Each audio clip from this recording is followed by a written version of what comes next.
RIBA Part 2 is a 2-year postgraduate course, and it's after a year in training and prior to another year in training, then they do RIBA Part 3. The course is large, very well regarded. It's made up of teaching in what we call units or studios, made up of between 20-25 students, taught often by practitioners in a very particular way that mimics and reflects practice.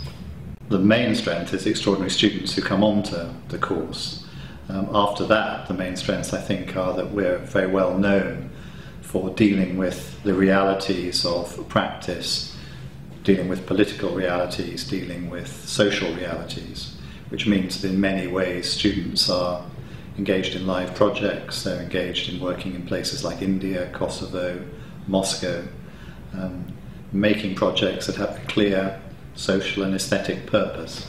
Well, many of our students, because it's a postgraduate course and they've already done a year's training out in practice, are already connected to practices. Many of them, whilst they're working with us, are also practicing in various forms. So typically students who've finished on that course will go on to do a further year of professional training.